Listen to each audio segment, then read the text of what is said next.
भगवते वासुदेवाय। जगत के पालनकर्ता भगवान विष्णु आप सभी पर अपनी असीम अनुकंपा बनाए रखे। आप सभी का हर दिन शुभ हो। आप सभी का मेरे YouTube चैनल स्पिरिचुअल जर्नी में हार्दिक स्वागत है। आज के वीडियो में आप सुनेंगे पद्म पुराण के पाताल खंड के अध्याय 142 को, जिसमें वैशाख स्नान से 5 प्रेतों का उद्धार तथा पाप प्रशमन नामक स्तोत्र का वर्णन किया गया है।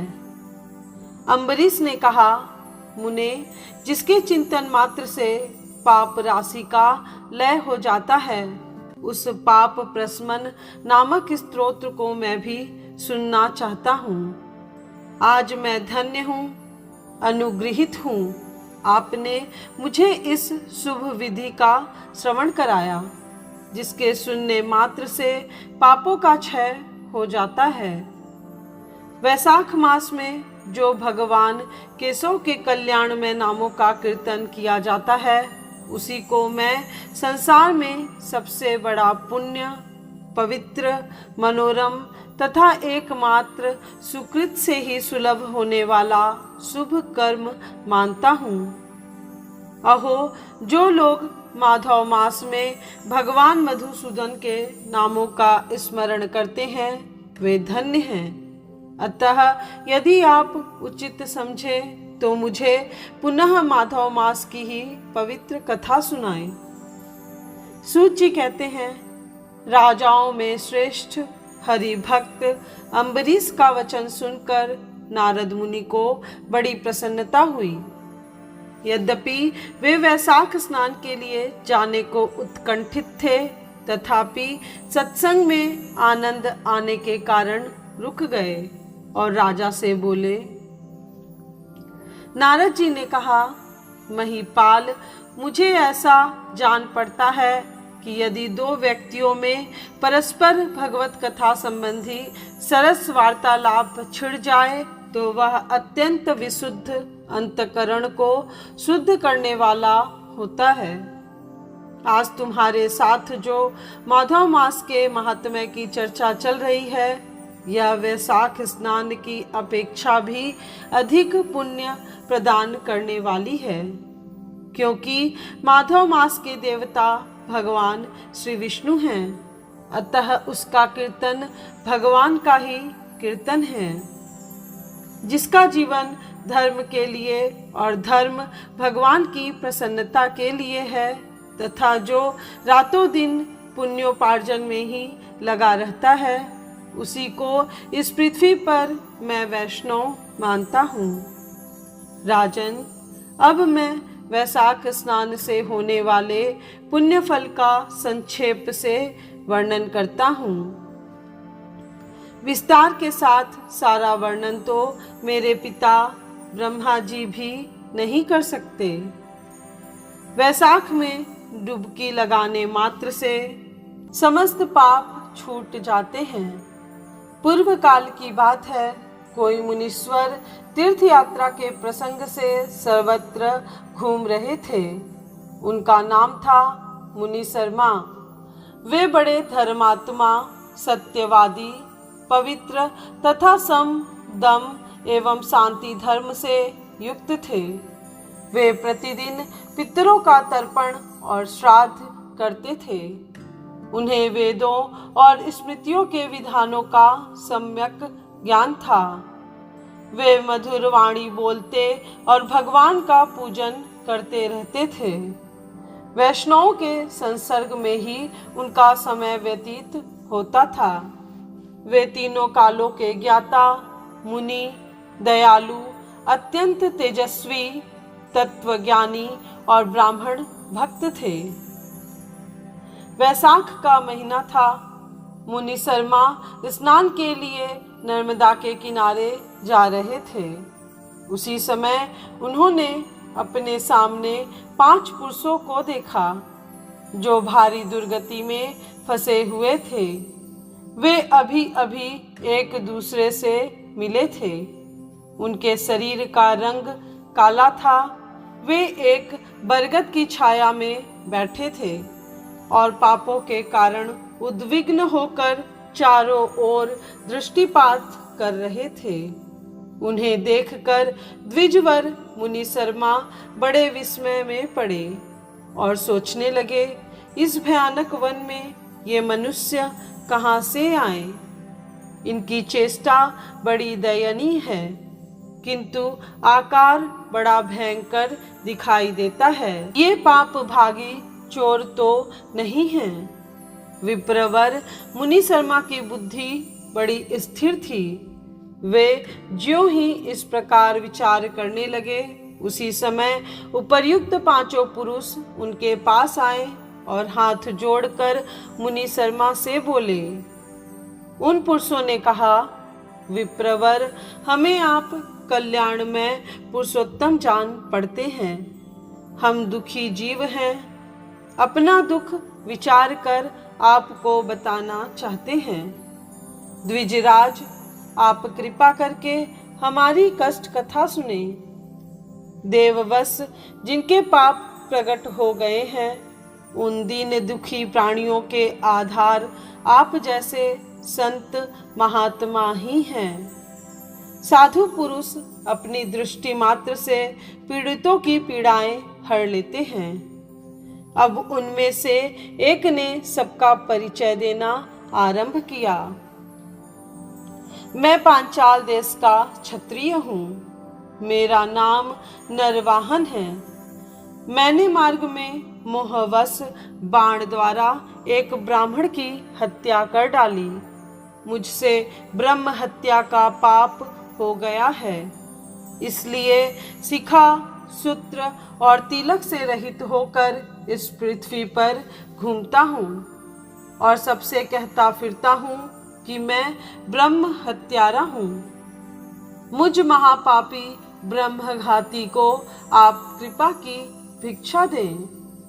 इस दशा में पड़े पड़े मुझे 1 वर्ष बीत गया। मैं पाप से जल रहा हूँ। मेरा चित्त शोक से व्याकुल है तथा ये जो सामने दिखाई देते हैं, इनका नाम चंद्र शर्मा है। ये जाति के ब्राह्मण हैं। इन्होंने मोह से मलिन होकर गुरु का वध किया है। ये मगध देश के निवासी हैं। इनके स्वजनों ने इनका परित्याग कर दिया है। ये भी घूमते घामते देवात यहाँ आ पहुँचे हैं। इनके भी न शिखा है न सूत्र। ब्राह्मण का कोई भी चिन्ह इनके शरीर में नहीं रह गया है। इनके सिवा जो ये तीसरे व्यक्ति हैं, इनका नाम देव शर्मा है। स्वामिन, ये भी बड़े कष्ट में हैं। ये भी जाति के ब्राह्मण हैं, किंतु मोहवश वेश्या की आसक्ति में फंसकर शराबी हो गए थे। इन्होंने भी पूछने पर अपना सारा हाल सच सच कह सुनाया है। अपने प्रथम पापाचार को याद करके इनके हृदय में बड़ा संताप होता है। ये सदा मनस्ताप से पीड़ित रहते हैं। इनको इनकी स्त्री ने, बंधु बांधवों ने तथा गांव के सब लोगों ने वहां से निकाल दिया है। ये अपने उसी पाप के साथ भ्रमण करते हुए यहाँ आए हैं। ये चौथे महाशय जाति के वैश्य हैं। इनका नाम विदुर है। ये गुरु पत्नी के साथ समागम करने वाले हैं। इनकी माता मिथिला में जाकर वैश्या हो गई थी। इन्होंने मोहवश 3 महीनों तक उसी का उपभोग किया है। परंतु जब असली बात का पता लगा तो बहुत दुखी होकर पृथ्वी पर विचरते हुए ये भी यहाँ आ पहुँचे हैं। हम में से ये जो 5वें दिखाई दे रहे हैं, ये भी वैसे ही हैं। इनका नाम नंद है। ये पापियों का संसर्ग करने वाले महापापी हैं। इन्होंने प्रतिदिन धन के लालच में पड़कर बहुत चोरी की है। पातकों से आक्रांत हो जाने पर इन्हें स्वजनों ने त्याग दिया है। तब ये स्वयं भी खिन्न होकर देवात यहाँ आ पहुँचे हैं। इस प्रकार हम पांचों महापापी एक स्थान पर जुट गए हैं। हम सब के सब दुखों से घिरे हुए हैं। अनेकों तीर्थों में घूम आए मगर हमारा घोर पातक नहीं मिटता। आपको तेज से उद्दीप्त देखकर हम लोगों का मन प्रसन्न हो गया है। आप जैसे साधु पुरुष के पुण्यमय दर्शन से हमारे पातकों के अंत होने की सूचना मिल रही है। स्वामिन, कोई ऐसा उपाय बताइए जिससे हम लोगों के पापों का नाश हो जाए।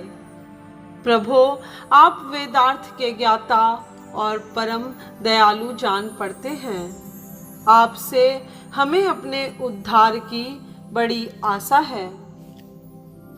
मुनि शर्मा ने कहा, तुम लोगों ने अज्ञानवश पाप किया, किंतु इसके लिए तुम्हारे हृदय में अनुताप है तथा तुम सब के सब सत्य बोल रहे हो। इस कारण तुम्हारे ऊपर अनुग्रह करना मेरा कर्तव्य है। मैं अपनी भुजा उठाकर कहता हूँ, मेरी सत्य बातें सुनो। पूर्व काल में जब मुनियों का समुदाय एकत्रित हुआ था, उस समय मैंने महर्षि अंगिरा के मुख से जो कुछ सुना था वही वेद शास्त्रों में भी देखा। वह सबके लिए विश्वास करने योग्य है। मेरी आराधना से संतुष्ट हुए स्वयं भगवान विष्णु ने भी पहले ऐसी ही बात बताई थी। वह इस प्रकार है, भोजन से बढ़कर दूसरा कोई तृप्ति का साधन नहीं है। पिता से बढ़कर कोई गुरु नहीं है। ब्राह्मणों से उत्तम दूसरा कोई पात्र नहीं है तथा भगवान विष्णु से श्रेष्ठ दूसरा कोई देवता नहीं है। गंगा की समानता करने वाला कोई तीर्थ, गौदान की तुलना करने वाला कोई दान, गायत्री के समान जप, एकादशी के तुल्य व्रत, भार्या के सदृश मित्र, दया के समान धर्म तथा स्वतंत्रता के समान सुख नहीं है। गार्हस्थ्य से बढ़कर आश्रम और सत्य से बढ़कर सदाचार नहीं है। इसी प्रकार संतोष के समान सुख तथा वैशाख मास के समान महान पापों का अपहरण करने वाला दूसरा कोई मास नहीं है। वैशाख मास भगवान मधुसूदन को बहुत ही प्रिय है। गंगा आदि तीर्थों में तो वैशाख स्नान का सुयोग अत्यंत दुर्लभ है। उस समय गंगा, यमुना तथा नर्मदा की प्राप्ति कठिन होती है। जो शुद्ध हृदय वाला मनुष्य भगवान के भजन में तत्पर हो, पूरे वैशाख भर प्रातः काल गंगा स्नान करता है, वह सब पापों से मुक्त होकर परम गति को प्राप्त होता है।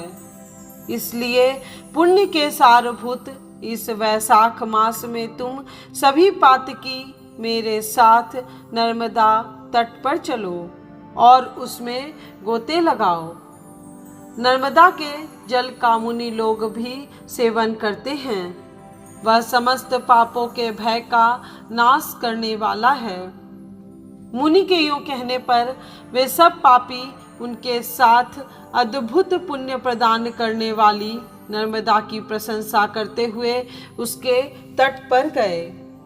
किनारे पहुंचकर ब्राह्मण श्रेष्ठ मुनि शर्मा का चित्त प्रसन्न हो गया। उन्होंने वेदोक्त विधि के अनुसार नर्मदा के जल में प्रातः स्नान किया। उपर्युक्त पांचों पापियों ने भी ब्राह्मण के कहने से ज्यों ही नर्मदा में डुबकी लगाई, त्यों ही उनके शरीर का रंग बदल गया। वे तत्काल स्वर्ण के समान कांतिमान हो गए। फिर मुनि शर्मा ने सब लोगों के सामने उन्हें पाप प्रशमन नामक स्तोत्र सुनाया। भूपाल, अब तुम पाप प्रशमन नामक स्तोत्र सुनो। इसका भक्ति पूर्वक श्रवण करके भी मनुष्य पाप राशि से मुक्त हो जाता है। इसके चिंतन मात्र से बहुतेरे पापी शुद्ध हो चुके हैं। इसके सिवा और भी बहुत से मनुष्य इस स्तोत्र का सहारा लेकर अज्ञान जनित पाप से मुक्त हो गए हैं।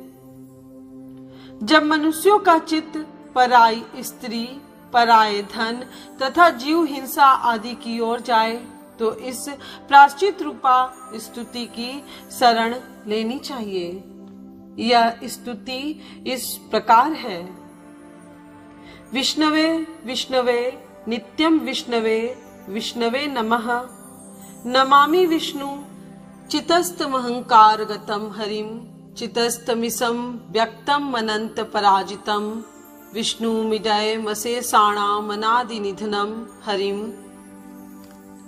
संपूर्ण विश्व में व्यापक भगवान श्री विष्णु को सर्वदा नमस्कार है। विष्णु को बारंबार प्रणाम है। मैं अपने चित्त में विराजमान विष्णु को नमस्कार करता हूँ। अपने अहंकार में व्याप्त श्री हरि को मस्तक झुकाता हूँ। श्री विष्णु चित्त में विराजमान ईश्वर, मन और इंद्रियों के शासक, अव्यक्त, अनंत, अपराजित, सबके द्वारा स्तवन करने योग्य तथा आदि अंत से रहित हैं। ऐसे श्री हरि को मैं नित्य निरंतर प्रणाम करता हूँ।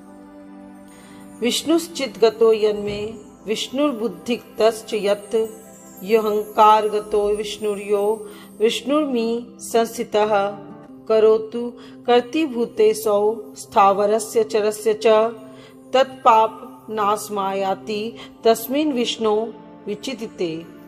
जो विष्णु मेरे चित्त में विराजमान हैं, जो विष्णु मेरी बुद्धि में स्थित हैं, जो विष्णु मेरे अहंकार में व्याप्त हैं तथा जो विष्णु सदा मेरे स्वरूप में स्थित हैं, वे ही कर्ता होकर सब कुछ करते हैं। उन भगवान का चिंतन करने पर चराचर प्राणियों का सारा पाप नष्ट हो जाता है। ध्यातो हरति यह पापम स्वप्ने तिष्ठश्च पापिनां तमुपेन्द्रमहं विष्णुं नमामि प्रणत प्रियम। जो ध्यान करने और स्वप्न में दिख जाने पर भी पापियों के पाप हर लेते हैं तथा चरणों में पड़े हुए शरणागत भक्त जिन्हें अत्यंत प्रिय हैं, उन वामन रूपधारी भगवान श्री विष्णु को नमस्कार करता हूँ। जगत्यस्मिन् निरालंबे ह्यजमक्षरमवेयम् हस्तावलंबनम स्तोत्रम विष्णु वंदे सनातनम। जो अजन्मा, अक्षर और अविनाशी हैं तथा इस अवलंब शून्य संसार में हाथ का सहारा देने वाले हैं, स्तोत्रों द्वारा जिनकी स्तुति की जाती है, उन सनातन श्री विष्णु को मैं प्रणाम करता हूँ। सर्वेश्वरेश्वर विभो परमात्मन धोधच ऋषिकेश ऋषिकेश ऋषिकेश नमस्तुते। हे सर्वेश्वर, हे ईश्वर, हे व्यापक परमात्मना, हे अधोक्षज, हे इंद्रियों का शासन करने वाले अंतर्यामी ऋषिकेश, आपको बारंबार नमस्कार है। नरसिंहानंत गोविंद भूत भावन केशव दुरुक्तम दुष्कृत्यात् समयासु जनार्दन। हे नृसिंह, हे अनंत, हे गोविंद, हे भूत भावन, हे केशव, हे जनार्दन, मेरे दुर्वचन, दुष्कर्म और दुष्चिंतन को शीघ्र नष्ट कीजिए। यन्मया चिंतितम दुष्टम स्वचित्तवशवर्तिना आकर्ण्य महाबाहो तच्छम न केशव। महाबाहो, मेरी प्रार्थना सुनिए। अपने चित्त के वश में होकर मैंने जो कुछ बुरा चिंतन किया हो उसको शांत कर दीजिए। ब्रह्मण्य देव गोविंद परमार्थ परायण जगन्नाथ जगधातः पाप समय में च्युत। ब्राह्मणों का हित साधन करने वाले देवता गोविंद, परमार्थ में तत्पर रहने वाले जगन्नाथ, जगत को धारण करने वाले अच्युत, मेरे पापों का नाश कीजिए। यच्चापराह्ने सायाह्ने मध्याह्ने च तथा निशि कायेन मनसा वाचा कृतं पापं जानता च ऋषिकेश पुंडरीकाक्ष माधव नाम त्रयोच्चारणतः सर्वं यातु मम क्षयम्। मैंने पूर्वाह्न, सायाह्न, मध्याह्न तथा रात्रि के समय शरीर, मन और वाणी के द्वारा जानकर या अनजाने में जो कुछ पाप किया हो वह सब ऋषिकेश, पुंडरीकाक्ष और माधव इन 3 नामों के उच्चारण से नष्ट हो जाए। शारीरम में ऋषिकेश पुंडरीकाक्ष मानसम पापम प्रसम मायातु वाकृतम मम माधव। ऋषिकेश, आपके नामोच्चारण से मेरा शारीरिक पाप नष्ट हो जाए। पुंडरीकाक्ष, आपके स्मरण से मेरा मानस पाप शांत हो जाए तथा माधव, आपके नाम कीर्तन से मेरे वाचिक पाप का नाश हो जाए। यद भुंजानः पिबमस्तिष्ठन् स्वप्न जाग्रद यदा स्थितः आकाश पापमर्थार्थ कायेन मनसा गिरा महदल्प च यत् पापम दुर्योनि नरकवाहम तत्सर्वं विलयातु वासुदेवस्य कीर्तनात्। मैंने खाते पीते, खड़े होते, सोते, जागते तथा ठहरते समय मन, वाणी और शरीर से स्वार्थ या धन के लिए जो कुत्सित योनियों और नरकों की प्राप्ति कराने वाला महान या थोड़ा पाप किया है वह सब भगवान वासुदेव का नामोच्चारण करने से नष्ट हो जाए। पर ब्रह्म परधाम पवित्रम परम च यत् अस्मिन् संकीर्तिते विष्णु यत् पाप तत् प्रणश्यतु। जिसे पर ब्रह्म, परम धाम और परम पवित्र कहते हैं वह तत्व भगवान विष्णु ही हैं। इन श्री विष्णु भगवान का कीर्तन करने से मेरे जो भी पाप हो वे नष्ट हो जाएं। यत् प्राप्य न निर्वर्तन्ते गंध स्पर्श विवर्जितम सूर्यस्तपंद विष्णु सत्सर्वम में भवत्वलम। जो गंध और स्पर्श से रहित है, ज्ञानी पुरुष जिसे पाकर पुनः इस संसार में नहीं लौटते, वह श्री विष्णु का ही परम पद है। वह सब मुझे पूर्ण रूप से प्राप्त हो जाए। पाप प्रशमन स्तोत्रम यह पठे शृणुयान्नरः शारीरे मांसे वाचा कृतये पापये प्रमुच्यते मुक्तः पाप ग्रहादिव्यो याति विष्णो परपदम तस्मात् सर्व प्रयत्नेन स्तोत्रम सर्वाघनाशनम प्रायश्चित मघोघाना पठितव्य नरोत्तमे। यह पाप प्रशमन नामक स्तोत्र है। जो मनुष्य इसे पढ़ता और सुनता है वह शरीर, मन और वाणी द्वारा किए हुए पापों से मुक्त हो जाता है। इतना ही नहीं, वह पापग्रह आदि के भय से भी मुक्त होकर विष्णु के परम पद को प्राप्त होता है।